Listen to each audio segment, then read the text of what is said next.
Good morning, students. We are back again with a new session of your literature book, Sunbeams. First chapter, this is Jodys Fawn. The writer of this story is Marjorie Kinnan Rawlings, who was an American short story writer and novelist. She had won the Pulitzer Prize for Fiction in 1939 and the John Newbery Medal in 1956. So now, without any further delay, we should move forward to our textbook. So student, let me tell you that often instead of rushing to the doctor to treat a small cut or burn, we find quick and effective cures using things available at home. Isn't it? I think yes. Now student, before I start the explanation of the chapter, I will explain you the role of the characters of the story. So students, first important character of this story is Jody. He was a small young boy who saved his father's life. Next important character is Penny. He was Jody's father who was bitten by a snake. Then Aura Baxter, who was Jody's mother. Next, Millville, who helped Jody in finding the fawn by giving him ride on his horse into the forest. Next is Dr. Wilson, who had come to treat Jody's father. So students, these are the main characters of the story. Now, first I will discuss with you the short summary of the chapter. Then I will begin with the explanation of the chapter. So here we go. The story of this Jodys Fawn. Students, I think most of you might not aware of the word fawn. So I will tell you the meaning. It means a young deer. Okay? So this story deals with the emotion of a little child named Jody, who has a very sensitive mind that could not bear the loss of a doe. Doe is a female deer. Okay students, that got killed by saving his father from the bite of a snake. Jody got emotionally connected with the fawn and he searched for it and found it ultimately. The fawn was brought home by Jody and it was cared by him. The story is the portrayal of the beautiful soul of a child and how unconditional love is. Now, students, let's begin with the explanation of the story. So, students, this story is about a young boy named Jody who rescued an orphaned fawn. One day, Jody's father Penny was bitten by a rattlesnake. Okay, with Jody's help, he killed a doe and used its liver and heart to remove the poison from the body. The next morning, he felt much better, but his son Jody felt bad to have left the doe's fawn all alone in the forest. The thought of fawn kept on haunting Jody's mind. Means all the time the fawn was roaming in his mind. So he quietly went to his father's bedside. He first asked his father about his health. Then he told about his feeling towards the fawn to his father. He asked his father to permit him to bring the fawn home. He wanted to raise him. At first, Penny was in dilemma. Dilemma means in confusing state. But Jody agreed that raising the fawn would not be a burden. He also said that his family was responsible for the fawn's unfortunate situation. Okay. Now Penny agreed that it would be ungrateful to leave the fawn to starve. So he gave Jody his permission. He asked him to ask his mother also about it before going to bring the fawn at home.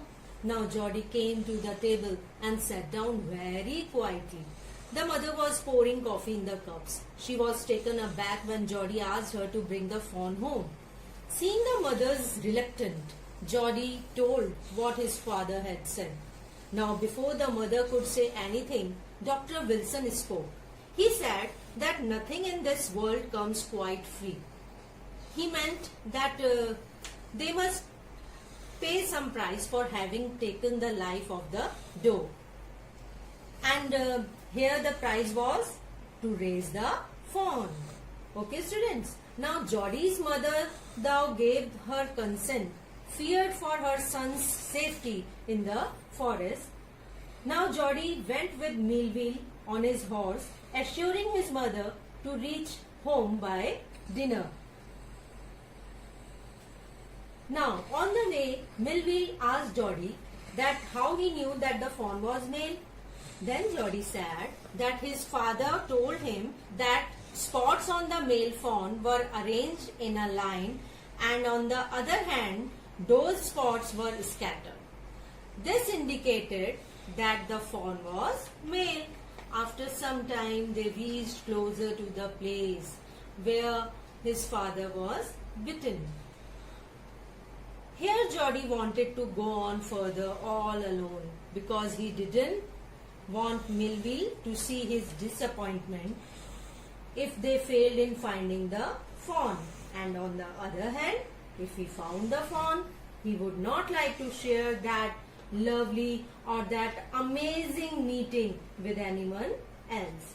Thus, assuring Melville of his knowledge of directions and his ability to take care of himself, he moved on. When Jody reached the spot where his father was bitten, he found buzzards. Buzzards means, students, a large bird like the vulture that eats the flesh of dead animals, hovering over the carcass. Carcass means remains of dead body. Okay. So buzzards were hovering over the carcass of the dead doe. Yes, that doe which was killed by Jody's father. Okay. He also traced footprints of cats, and for a moment he feared for the life of the fawn. After an intense search, he finally got the fawn. He was overjoyed to see the fawn. It was shaky, means it was trembling, but it didn't try to run. Now Jody laid his hand on the fawn's soft neck. He was very happy to feel it. Jody lifted the fawn from the grass very softly. He feared that the sight of its mother's carcass might disturb the fawn. So he avoided the clearing and went through the bushes. It was a difficult and long walk. He was carrying the fawn in his arms. He had to stop often for breaks, as himself being little. He was severely struggling with the way of the fawn and the vines and the bushes that lay on his path. Now, though Jody's arms had started hurting, he carried on his journey. He even managed to win the fawn's trust, who gradually grew willing to follow him. After a point, Jody felt such a grand connection with the fawn that all the struggle and pain he was going through no longer mattered. By and by, they reached their destination. The fawn refused to go upstairs, probably sensing the presence of its mother's killer. But Jody carried him to his father. Now, the father was glad that Jody had found what he wanted. Then Jody went to the kitchen with the fawn to feed it, because the fawn was very hungry. He offered the milk to the fawn. but the fawn butted milk after smelling it. Then Jody dipped his finger in the milk and thrust into the fawn's soft mouth. It sucked whole milk greedily. So students, this is the story about the attachment that we humans develop with the other organism or with the other beings. The story highlights the values such as cares, love, justice and concern for a living being. Love and compassion are necessities without which humanity cannot survive. True compassion means not only to feel others' pain but also being moved to help. Okay students, what is the message of the story? Okay, I will tell you. Kindness is a gift everyone can afford to give. Okay, so this is the message of the story. Now students, we will proceed to our next task, and that is, yes, home assignment. So for this home assignment, you have to read whole chapter very carefully and complete this work. Okay, so here are the questions. Question 1 is, how did the doe save Penny's life? Question 2, why was Millville afraid to leave Jody alone in the forest? Question 3, why did Jody want Millville to go away? Question 4, why do you think the fawn cried piteously? Question 5 is reference to context. I am glad you found him. Who says these words and to whom? Who is him? Why is the speaker glad? So students, this is all for today. Till then, stay home, stay safe.